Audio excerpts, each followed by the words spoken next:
there everybody, how are we doing? My name is Boomy and you're watching my channel Boomy Reactions. Now, today we're going to be watching another in-depth South Park character analysis. I suppose that's the best way I can explain these. From Johnny to Cellos, the channel. And I love these videos, guys. I don't know what it is. I love the character analysis. I love them. I think they're really, really interesting. You know, the character development, the storylines, really random questions that you'd never thought to ask about these characters. I love them. I'm really, really enjoying watching these videos. So today's videos, we have got why Kenny is the most important character in South Park.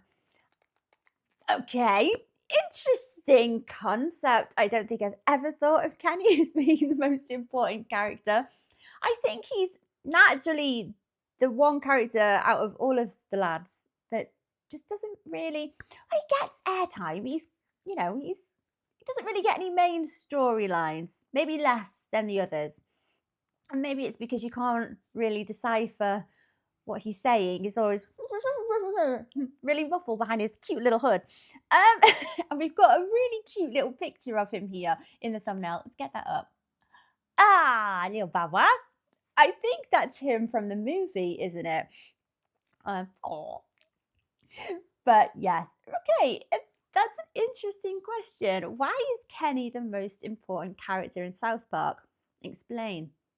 Let me see your perspective, Johnny Two Cellos. And guys, if you're enjoying these reactions, don't forget to like and subscribe. Thank you so much, my lovelies.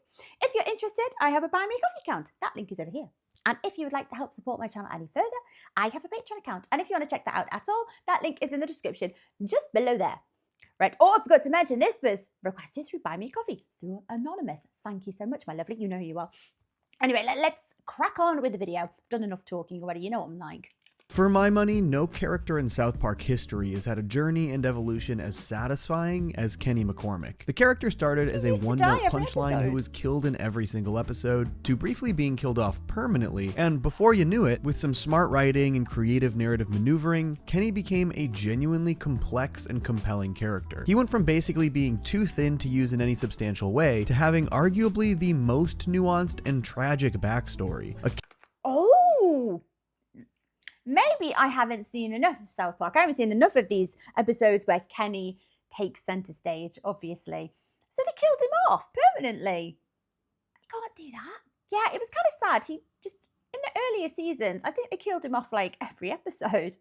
You know, is that the phrase? And Kai's like, oh my God, they killed Kenny. Yeah. Did they stop killing Kenny off after they killed him off on a temporary but permanent basis? Character with a great heart and true pathos. So, as I previously promised in my Every Time Kenny Talks video, today let's take a look at the complete evolution of the immortal child, Kenny McCormick. You know, I can't think of anyone who gets personally injured more than Kenny McCormick. Yeah. A few years back, I got rear-ended and I didn't think it was a big deal, but the whiplash hurt my neck and severely affected my day-to-day life for a while. Oh no, it is a big deal. That sucks. The idea of hiring lawyers to help with the insurance claim was so daunting and overwhelming, I didn't even consider it at the time, which is why I wish I had known about Morgan & Morgan, a personal injury law firm that makes the process so easy for their clients. Morgan & Morgan has modernized the injury law process so you can submit a claim, have a lawyer review them, sign documents, upload pictures, share medical records and doctor bills all through your phone. You can even text your attorney in case.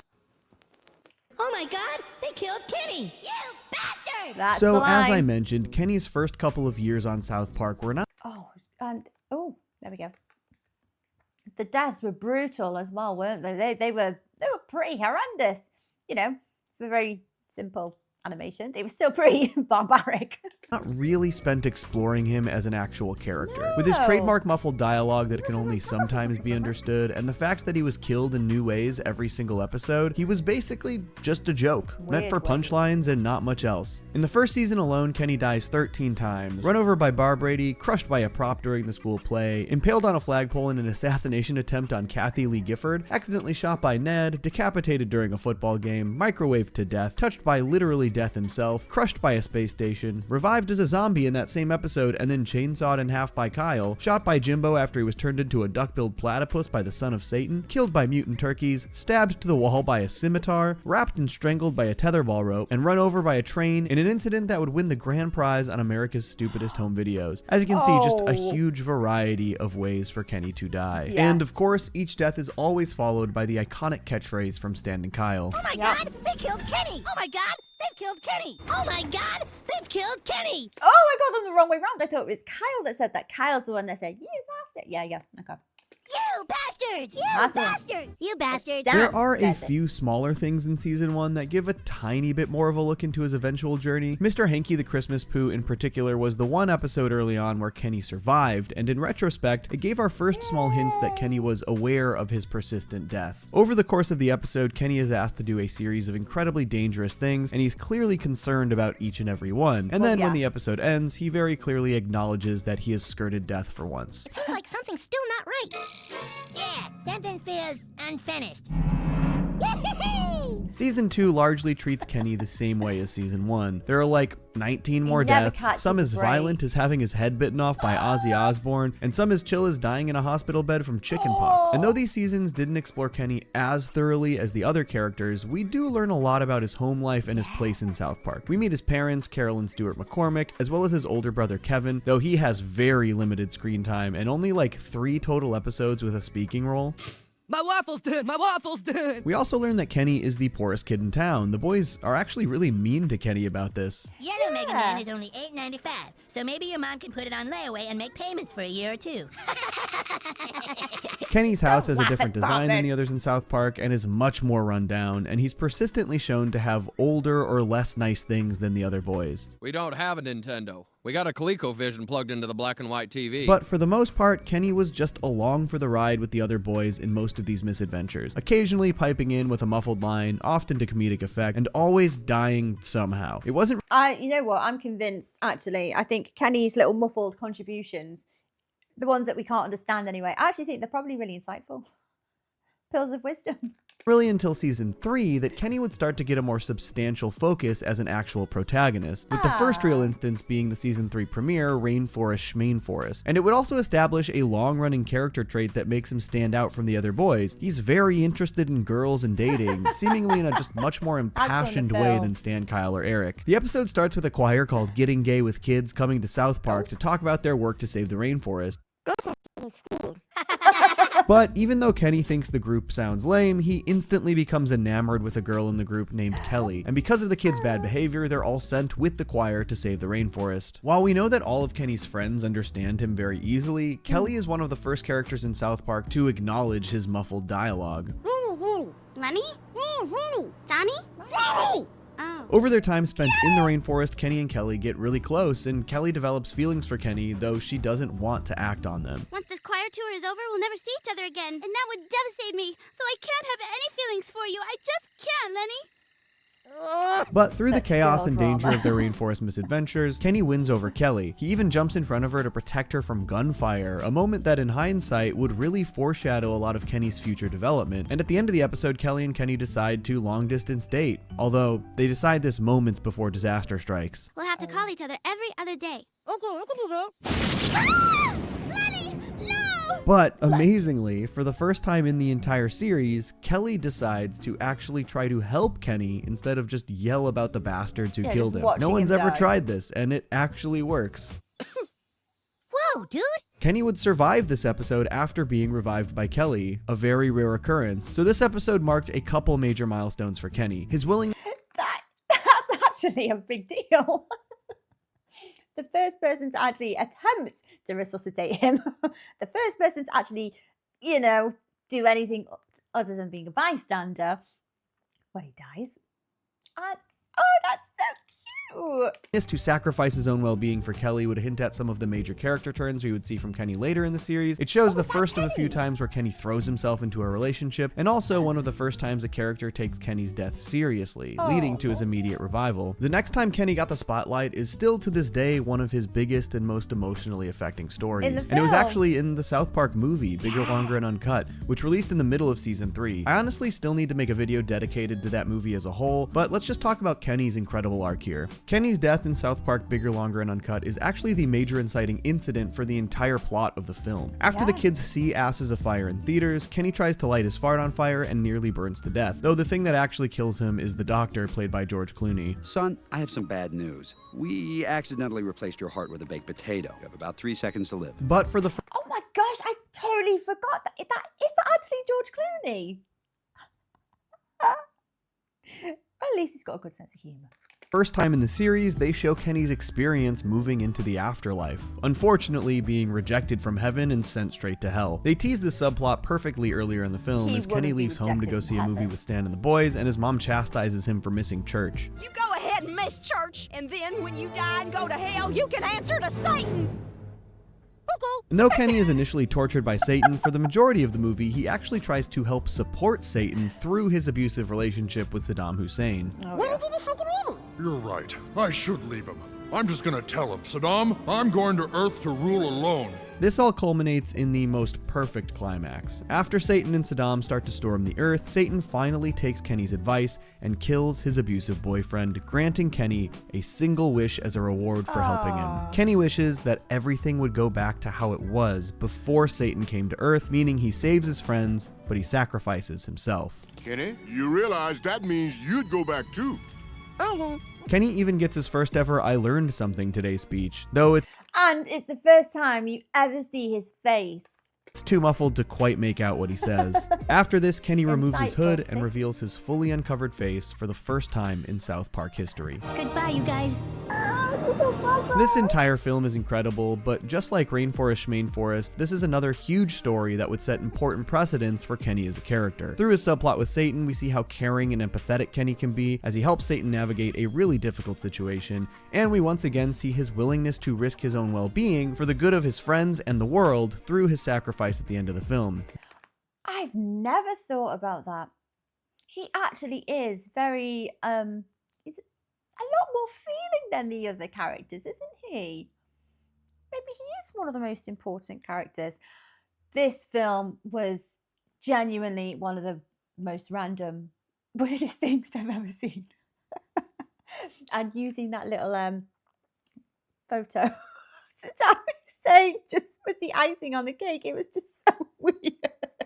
These will be huge through lines in his character journey. The last episode in season 3 that really puts a spotlight on Kenny is Jubilee, the third of the Meteor Shower trilogy. Sadly, Kenny doesn't have anywhere to go on the night of the meteor shower, so even though he isn't Jewish, Kyle invites him to Jew Scouts with him. At first, Kenny is pretty rude and writes off Kyle's beliefs. This is where we all stand in a circle and pray to Moses for guidance during Jubilee. But he very quickly realizes he shouldn't have been so quick to judge, especially when Moses appears.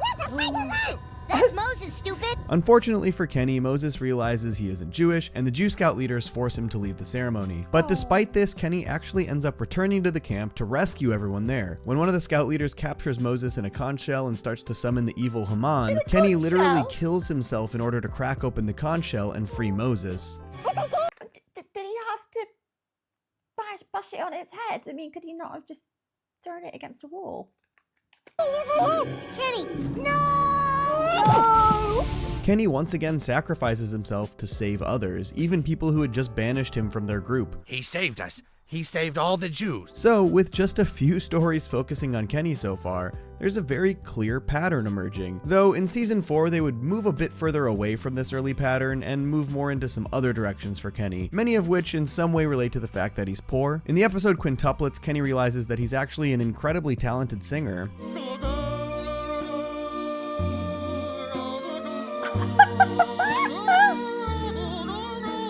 Take the hood off! Kenny wants the opportunity to become a successful singer, but is told that it will never happen unless he goes to a conservatory in Europe, a tall task for his poor family. Kenny and his mother end up singing their way to Europe, street performing to make the money on the way, and he actually successfully gets into a Romanian conservatory, becoming a huge success in the process. I really love seeing Kenny showered in roses and cheers at the theater. It's nice to see him get a win. They even ask him to stay in Romania. You'd have to leave your friends and your family behind. I want to see this episode. Of course, Kenny is tragically killed by the US government at the end of this one. on. In the very next episode, Cartman joins Nambla. Kenny's parents give him some very distressing news. Kenny, your dad and I are thinking about having another baby. Wouldn't you like to have another brother or sister? Kenny ends up having full-on no. nightmares about what this might mean for him, including one where his new brother is just an actual little monster. So Kenny spends the entire remainder of the episode trying to stop this from happening. He hits his dad in the balls, tries to give his mom a morning after pill cocktail, which his dad drinks, and he takes them both on a very dangerous roller coaster, which once again just injures Stuart instead. Eventually, he just fully tries to get rid of the baby himself. It's a lot. A few episodes later in Fat Camp, Kenny starts to eat really gross stuff and just do gross stunts for money. He eats a manatee spleen, spends 4 days in a porta potty, tons of gross stuff. This eventually lands him his own reality TV show. They really lean into the desperate nature of the McCormick's financial struggles. And if I'm being honest, these episodes feel like a bit of a detour for Kenny's development, though it would obviously get back on track eventually. I definitely understand where the humor Did I just see a skinny Cartman? That didn't look right. stems from in these plot lines for Kenny, but there are just a few things that feel a tiny bit out of character. Kenny so quickly writing off his family and friends in Romania doesn't quite feel like the Kenny who sacrificed himself for those same friends back in the movie. The lengths Kenny goes to stop his parents from getting pregnant feels like one of the most fully selfish things he's ever done in the show, and it feels especially weird after some of the later stuff they do with Kenny's little sister, who had yet to be introduced at this point. Though there are definitely other aspects that set up some finer details about Kenny that would be fleshed out even more later. The fact Baby Kenny! that Kenny cannot die would definitely make his willingness to put himself in very dangerous and disgusting situations make more sense. Even though those things could still kill him, he dies all the time, so the risk isn't as great. It's a way for him to actually make a little money for his family. Did I just see, you know, that haggard bus driver woman? I'm sure that was her. Why? Okay. The end of Cartman Joins Nambla also establishes the first ever acknowledgement from Kenny's parents that he dies a lot. When Kenny is killed at the end of the episode, Carol gives birth to their new baby, who they then decide to name Kenny. A brand new Kenny. God, this must be the 50th time this has happened. While this was obviously played as a meta joke here, it will actually come into play in a pretty meaningful way later. And while Kenny's parents acknowledge his constant deaths here, we see a bit more from Kenny about how frustrating it is for him that his friends don't acknowledge his deaths. In Cherokee Hair Tampons, when Kyle gets really sick and almost dies, Stan has an extremely hard time with it, breaking down about how he can't bear the thought of his friend dying, which obviously upsets Kenny since he dies all the time. Season 5 would also play into Kenny's immature sense of humor as well. The episode How to Eat With Your Butt shows Kenny put his parka on upside down for his school photo, making it look like he has a butt for a face, which of course makes a couple who has a genetic condition giving them butts for faces think that they might have found their long lost son. And all the while, Kenny is of course just continued to be a big part of the boys' games and adventures. That has just been very kindly explained. I've seen clips of the Buptaze family. It went over my head. He tries to help them run their Tooth Fairy scheme to make money. He's a member of their boy band. He tries to help them reunite Terrence and Phillip. Pretty much everything they do, Kenny is there. And of course, he continued to die brutally in countless new ways. Drowned in a river, crushed by an elevator, sacrificed to a John Elway statue when the kids start a Lord of the Flies-esque society, killed by the US government in Afghanistan. They would even just fully torture him in some episodes, like in Terrence and Phillip Behind the Blow when Earth Day activists cut off every one of his limbs to scare them into reuniting Terrence and Phillip. Pretty brutal. But none of these had the kinds of impact that Kenny's death would have at the end of season 5 in an episode aptly titled Kenny Dies. Kenny always dies. No, For real. this can't happen. Kenny can't die.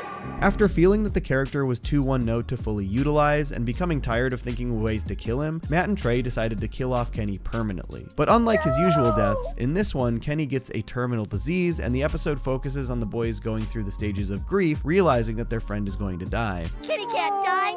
Kenny can't die. Honestly, this entire episode is so sad. There isn't a single other episode in the show's entire history that takes this tone. They really lean into how devastated these kids are. Even Cartman is torn up about it, and he gets this really lovely moment with Kenny, talking to him about how Stan and Kyle are best friends. I kind of always thought you were my best friend. Oh, don't. Oh, that's the saddest thing. So used to Cartman being a little prick. You don't really see a soft side to him. Oh. I don't know. My God, what an absolutely devastating send-off for Kenny. Cartman even gets stem cell research unbanned so he can try to save him, and the entire time Stan is incapable of grappling with the reality that his friend is going to die. He refuses to see him in the hospital because it hurts too much, and when he finally goes to say goodbye, it's too late. Did he say anything before he went? He just said, "Where's Stan?" And as much as it hurts, I'm kinda happy to see Kenny get such an emotional send-off. The poor kid goes through so much, so he kind of deserves this impactful moment. And though they killed off Kenny to make way for characters that they felt they could utilize better, like Butters or Tweak, I think over the following season, not having Kenny around actually made Matt and Trey realize that he's a core part of the group, and that there's more they could have been doing with him. He's not really replaceable. One of the biggest aspects of season 6 is the boys struggle to replace Kenny in their group, initially bringing in Butters, but firing him because he's too lame, and eventually Did they do auditions for the role of Kenny? holding a full-on competition-style reality show to find their ideal fourth friend for the group. A later episode, Ladder to Heaven, has the boys trying to get to heaven to see Kenny again so they can get back their winning ticket for a free candy shopping spree. In this episode, Cartman drinks Kenny's ashes, thinking they're chocolate milk mix, and then Kenny shares Cartman's body for a few episodes. I'm not sharing my body with that poor piece of crap. Stop calling me poor, you fat dick! Eventually, Kenny is exorcised from Cartman's body and moved into a pot roast, which was eaten by Rob Schneider, who then stars in a movie about Kenny's life. So many episodes in season 6 just become about the void that Kenny left behind with his death, and it feels like not only the characters were reconciling with it, but the writers as well, which is why I think they just decided to bring Kenny back at the end of the year. They missed him. Hey guys, what's going on? Oh, hey Kenny. Dude, where have you been? After this, how South Park used Kenny changed pretty substantially. They stopped killing him every episode, instead opting just to kill him when the opportunity arose or when it made sense narratively. They also continued to lean into some character traits that made him stand out in the older episodes, even in his smaller roles. In the very next episode, season 7's canceled, Kenny is the one who takes the photo of the alien producers of Earth, allowing the kids to blackmail them so that they don't cancel the show / What were those aliens doing? Their lives. Kenny's small action here ended up saving the entire planet. In season 8's The Jeffersons, we see and hear Kenny out of his parka for the first time since the movie. He pretends to be Mr. Jefferson's son Blanket so that they can rescue the real Blanket. Honestly, Stan is kinda mean to Kenny here. All right, but you guys owe me for this. Dude, whatever, at least you finally get to do something. This is obviously a meta joke about Kenny's role in the show, but it's still gotta hurt Kenny to hear this, especially because he is once again putting his well-being at risk to help out another kid. So often, even in his smaller roles in episodes, Kenny is helping people. And this was definitely the case in the season 9 episode Best Friends Forever, the first major Kenny episode after his return at the end of season 6. In this one, Kenny is the first kid in town to get a PSP, much to Cartman's chagrin, and he's incredible at the game he got for it, Heaven vs. Hell. But as it the PSP. turns out, the PSP and the game Heaven vs. Hell were created by God to recruit the perfect tactician in an actual battle between Heaven vs. Hell. So when Kenny is the first to reach level 60, he goes to Heaven to help battle the armies of darkness. What the fuck is going on? Heaven needs you. Unfortunately, Kenny's dead body is revived into a vegetative state after his death, removing him from Heaven, but also making him incapable of doing anything on Earth. And even worse, Kenny is basically used as a prop in a personal beef between Cartman and Stan/Kyle. Kenny leaves Cartman as PSP, but because he doesn't die, Cartman campaigns to have Kenny's feeding tube removed so he can die with dignity, but more importantly, so Cartman can get the PSP. And Yeah, that sounds more like Cartman. Stan and Kyle campaign to keep Kenny alive, but not because they actually think it's the right thing to do. They do it because they just don't want Cartman to take advantage of the situation just to get a damn PSP. So while Kenny is supposed to be fighting an important battle between good and evil, he is instead trapped in the middle of a national debate that's being broadcast on TV, a debate that ultimately isn't actually about him or what's best for him. It's kind of a strong metaphor for the way the show treated Kenny for years, a character with real substance, mostly used as a prop. Of course, I think everyone got a strong reality check from this one. The end of the episode sees Kenny's lawyer discover the final page of his will that stipulates what he wants if he's ever in a vegetative state. For the love of God, don't ever show me in that condition on national television. So they eventually let Kenny die with dignity, and he's able to help the forces of heaven fight the forces of hell. Sadly, almost everyone in Kenny's life seems to look down on or talk down to him in some way. We saw. Is this after the South Park movie? Because Kenny helps Satan in his abusive relationship with Saddam Hussein. So now he's working on the other side. Oh, okay. Stan do it in The Jeffersons. The boys historically rip on him for being poor, and he even gets it from his mother in this one. If you died tomorrow, what would you have to show for it? But the great irony is obviously that Kenny is truly one of the most selfless characters in South Park. He sacrificed himself for the good of the world and his friends multiple times, which is why I think the route they go with Kenny in season 12's major boobage sadly makes a lot of sense. Kenny is a character who has been persistently traumatized over and over through his countless deaths. He has an There's so many scenes just flashing up here that make no sense to me. Is that a turkey? abusive home life, is ripped on by his friends for being the poorest kid in town, and he generally just has the toughest life out of pretty much every kid in South Park. So it didn't really surprise me when they had him get hooked on drugs in this episode. Granted, the drugs are cat pee, and I really have a hard time watching this episode because it really grosses me out, but I actually think this development tracks really well with Kenny's evolution. He has a hard life and he turns to escapism, and that escapism also plays into Kenny's girl obsession, because when he cheeses, he hallucinates this woman that he is very attracted to. Kenny also, as okay, that makes the really random scene that's just flashed up with Kenny in the sandpit with, I think that was Kyle's dad. Yeah, that makes it cats poop and pee in sand pits, right? we've established, likely feels less of a risk with these kinds of decisions because of his immortality, so this all tracks. I will say it was nice to see his friends actually be concerned for Kenny's well-being in this one, which is obviously something that comes and goes depending on the storyline. This marked a bit of what I felt was a transitional period for Kenny. Over season 13 and 14, he only gets a couple of episodes that focus on him specifically, mostly focusing on his interest in girls and the fact that he's poor. In season 13's The Ring, he starts dating Tammy Warner, and while the boys try to warn Kenny because they think that she's a quote-unquote whore, this is actually what excited Kenny. However, she's then coerced into wearing a purity ring, and they end up like an old married couple for the duration of the episode. Season 14's Sexual Healing uses him in more of an inciting incident. When he, Kyle, and Butters are diagnosed with sex addiction, Kenny is then pretty explicitly told about Butters? Baby Butters? How? I mean, okay, Kenny likes boobs, obviously. Kenny likes girls. Where do Kyle and Butters fit into the sex addiction? Oh no! They're too little. They're like 8-year-olds, aren't they? About autoerotic asphyxiation and how good it feels, so of course, he ends up trying it himself and dying. The episode Poor and Stupid shows him get really angry at Cartman for making a mockery of NASCAR. He nearly dies trying to stop him, and it's nice to see Kenny get a little bit of focus here, but it wasn't too substantial character-wise. This entire period between Kenny's return in season 6 and his next major turn seems to tackle Kenny from all of the usual angles. He's along for the ride on almost all of the boys' adventures, including the metrosexual fad, playing Warcraft, the Wrestling League, but they don't push Kenny's development forward until season 14, in an episode that, ironically, makes you look backward at Kenny's entire history and see it all differently. Who exactly is Mysterion? Mysterion? Season 14's Coon and Friends trilogy revealed the biggest lore bomb in Kenny history, and arguably in South Park history, and it completely recontextualized everything about the character. I have admittedly in this video been talking about Kenny through the first half of the show with this knowledge and using it to flesh out this analysis, but the okay.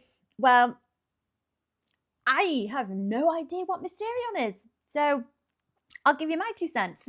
reality is that a lot of what we know about Kenny is thanks to this major reveal. In season 14's Mysterion Rises, we learn that the mysterious superhero Mysterion has been Kenny all along. And this first reveal really only recontextualizes the season 13 episode, The Coon, and rewatching it, it makes so much sense. For years, we have had all of these smaller examples of Kenny wanting to help people, putting his life on the line and putting others before himself in so many different ways. And well, now it all makes sense because he's been a superhero.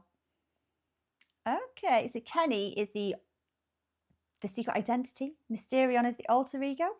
Though the episode The Coon never revealed that Mysterion was Kenny, looking back, it is so obvious that it couldn't have been anybody else. I'm an angel keeping watch over the city at night. And he is the perfect foil to Cartman, who only wants to be a superhero for the glory and cool factor. Kenny is the one who actually wants to help people. The city needs my help.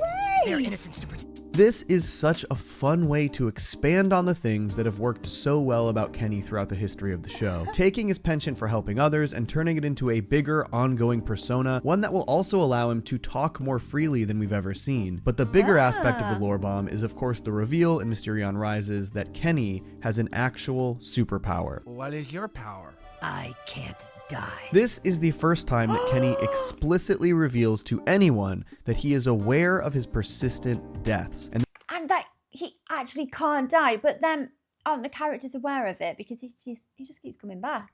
If he's aware of it, he knows he can't die. Does no one question this? Shut up, Boomy.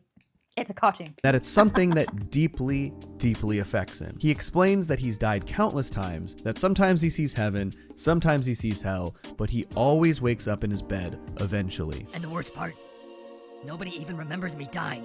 I go to school the next day, and everyone is just like, oh, hey, Kenny. This explicit reveal changes so much about how we see Kenny. It elevates the entire history of the show, using him as a punchline and a prop by turning it into trauma. It's one of the smartest and most masterful reveals in TV history, in my opinion. And it makes Kenny's empathy and good-hearted nature that much more impressive because he is clearly the character who has gone through more than anybody in South Park history, dying countless times in the most brutal ways imaginable, a curse and a burden that he's forced to carry alone. Going through these things could have made him cynical and jaded. He could have used his powers in entirely selfish ways, and it would be hard to blame him after being forced to endure all of this trauma. But instead, Kenny is usually the most selfless character in the show. And in the He's wearing his underpants on the outside in typical superhero fashion. Okay, I feel like I just actually had a bit of a spoiler, but I'll look forward to it. I'll look forward to the reveal. These Coon and Friends episodes, it leads Kenny to try and learn more about this curse. And I actually believe that I've uncovered a major aspect of Kenny's immortality that I haven't really seen anyone else talk about. While researching Cthulhu, Kenny discovers that his parents used to attend cult meetings, and he confronts them about this. I also love that his confrontation here reveals that Kenny had used his Mysterion persona previously to make his home life better for himself and for his siblings. We did what you told us. We treat our kids better and we don't beat each other up as much. But Kenny confronts his parents about the Cult of Cthulhu meetings that they attended 10 years prior. But they claim that they only went for free beer and they were too drunk to remember what actually happened at them. At the end of the trilogy, Kenny doesn't get any concrete answers, and then he kills himself in front of his friends, which then cuts to his parents, revealing that when Kenny dies, his mother immediately gives birth to him again. Something sort of hinted at back in Cartman Joins Nambla, though that was showcased slightly differently. But Kenny's parents then put the baby Kenny back in his bed, and he seemingly ages back to 9 years old overnight. Oh, I mean, sure. Poor Kenny's mum. That's having to give birth spontaneously, like, a lot. Should have never gone to that stupid cult meeting. On the audio commentaries for these episodes, Trey Parker mentioned this. There's one part in this show that's not spoken, that's sort of a hidden thing that reveals a bit more of what is actually going on. Okay. If you look for it. With Kenny?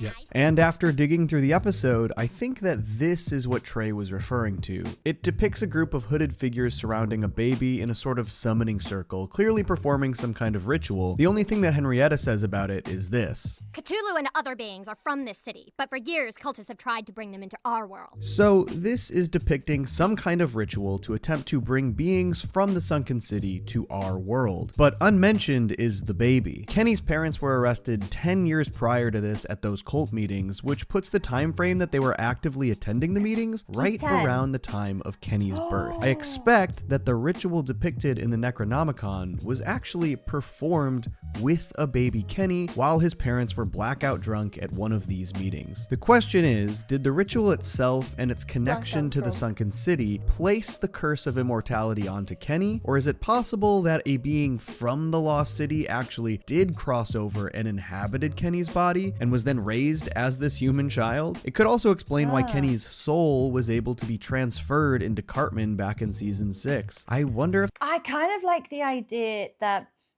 this curse of immortality was bestowed onto Kenny as a baby, maybe.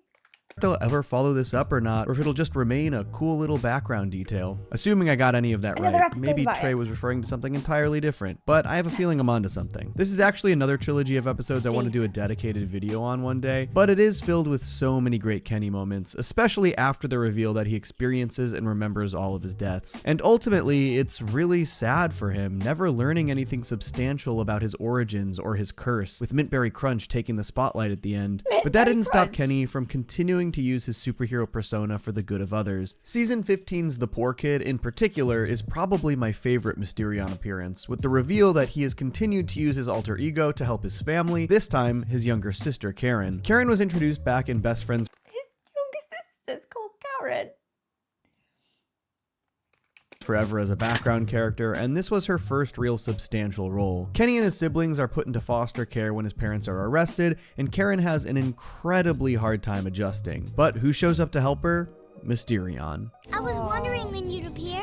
You always come when I'm sad. I truly love the idea that Kenny acts as Karen's guardian angel when she needs him, through Mysterion. Kenny is a great brother, but the fact that he uses his alter ego to not just fight for her by beating up her bullies, but also talking her through these difficult situations, it's really touching. But I'm all alone now. You are not alone. No matter where you go, no matter what you do, I will always be here. Kenny's relationship with his sister is one of my favorite expansions to his character, and I hope we get more of this in the future. In Season 19's The City part of town, the area where the McCormicks live is gentrified and turned into a hip spot called Sotosopa, which completely interrupts their lives and drives up their cost of living. To help out, Kenny gets a job at City Walk, but after his dad is really shitty towards him and his siblings, Kenny decides to use the money for something else instead. This is mine. After Sotosopa falls apart and the area becomes more dangerous, Kenny and Tolkien dress up as ninjas to scare away vagrants. Also, Kenny can protect his family. Just about every major Kenny appearance in this era has some underlying aspect where Kenny's good-hearted nature shines through.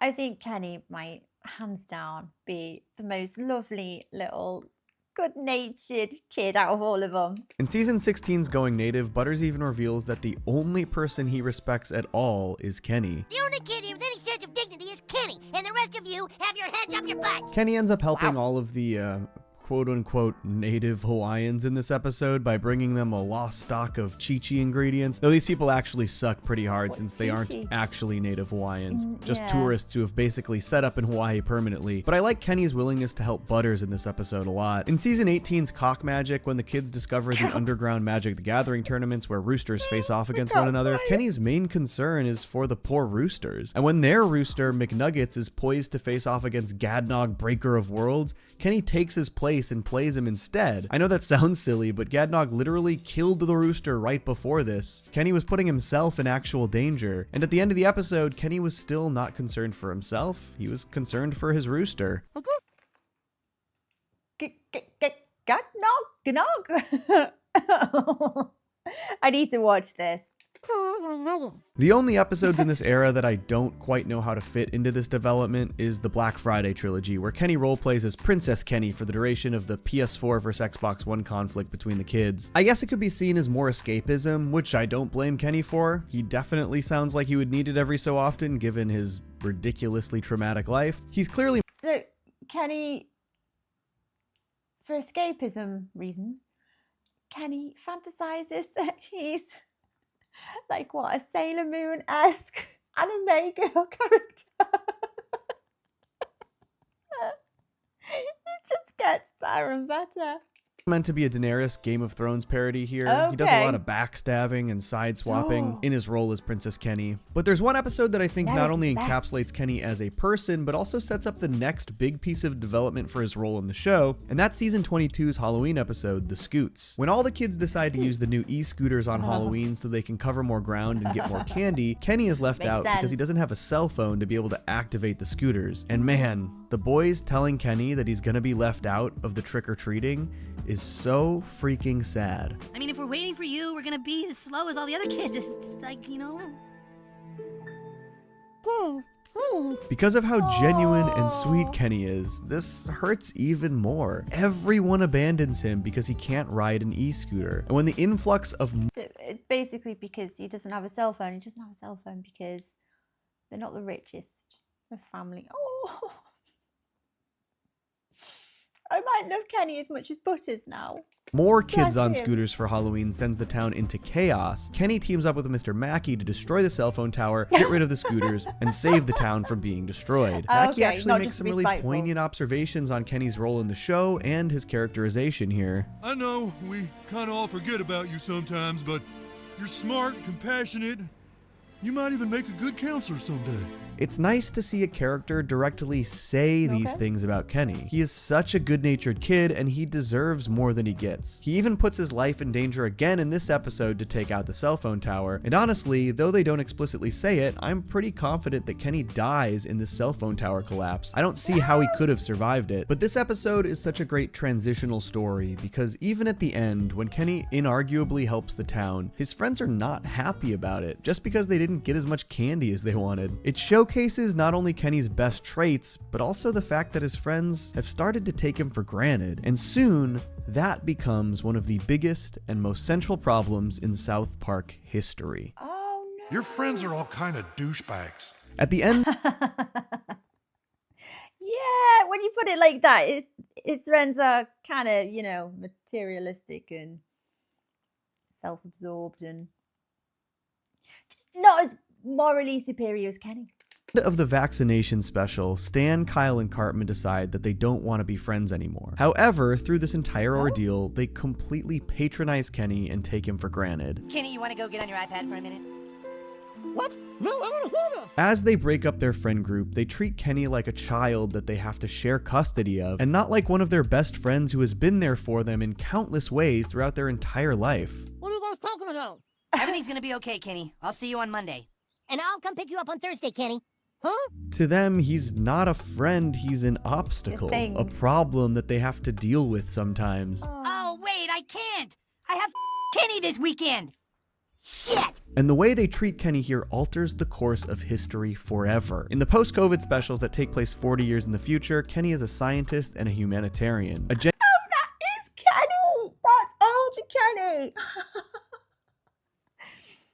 COVID special. Oh, that sounds cool. Genuine genius. McCormick was a I was just pioneer of wanting to be- science and technology who was always trying to unlock the key to a better future. This, as it's got something to do, someone mentioned to me, one of my patrons mentioned to me about the, what Randy did with a pangolin. Yeah, we don't talk about that. I think after everything we've seen from Kenny's development as a character, it should not be any surprise at all that this was how Kenny spent his life. But when he mysteriously dies, the boys get back together for the first time since they split their friend group to try and figure out what happened to him. And It's all of them. They're all there and they're older. Oh my gosh. Oh, I want to see this. This looks so cool. Oh no, I have seen Cal. Cal has got very ginger hair, hasn't he? He's very red, very much a redhead. That's Stan. Looks a little bit like Randy. Why is Cartman has he changed faiths? Okay. Okay, how did that happen? What? I need to see this. And there's Jimmy. I don't want to assume, but that might be Token. Is that Tweak and Wendy? Or is that... Oh gosh. Oh, I need to see this. when they finally uncover Kenny's secret data, they learn the sad truth. Kenny resented them for his entire life because they broke up their friend group without his input. He was researching how to go back in time to stop the boys from breaking up their group. He spent his whole life trying to fix your broship and then realized this was the only way because you guys suck. I love what Kyle says here after they learn this fact, realizing what it is that they need to do, because it sounds like the most Kenny-influenced line imaginable. What we should have done then was double down on our respect and our love for one another and fight through it instead of fighting with each other. In the end of these specials, the boys manage to go back in time and help get their younger selves back together by sending them to a Denver Nuggets game. They have a blast together and completely renew their friendship. You guys, I'm sorry for acting like a dick during the pandemic.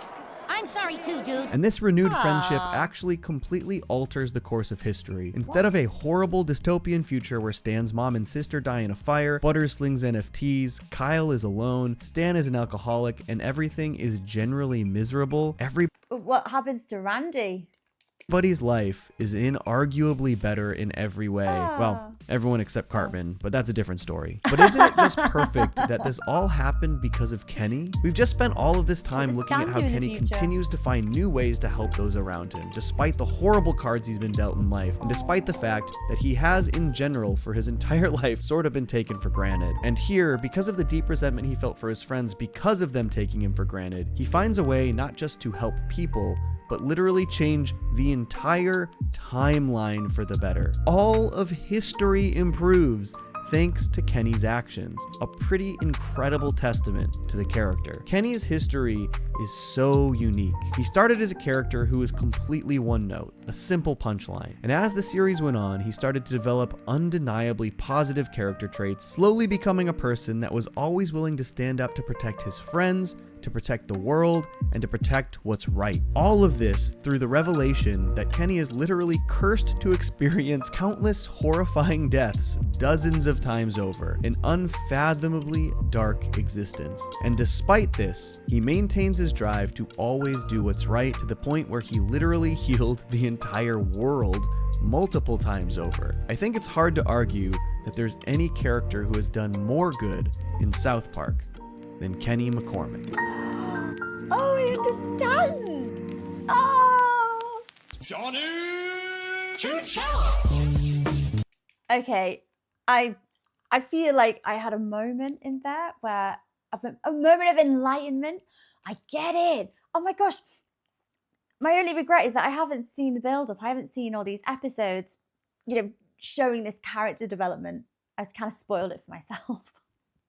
But that's amazing. Oh, Kenny's such a sweetheart. I feel awful for saying how is he the most important character. I genuinely feel bad for saying that now. Oh, that's deep. That's really deep. Ooh. I want to delve into that whole, the episodes where we see, what was it called? Mysterion. Never seen it. I've got no idea. I want to see these now. Oh my gosh. Oh, Kenny. He is the most compassionate. He's the nicest out of all of them, isn't he? I'm glad that they don't kill him off every episode. They still kill him off, but a lot less frequently. That's good. There's so many scenes. There's so many points in that little. I'd say that's like a documentary. That's a character analysis, isn't it? And there's so many scenes that make no sense to me. I can't. They look like the most random thing. Oh, I'm actually really looking forward to seeing his character development arc, the Mysterion arc. So guys, I hope you enjoyed watching along with me. That's actually like super interesting. I love these episodes of Johnny 2 Cello. Guys, take care of yourselves and I will see you next time. Bye-bye.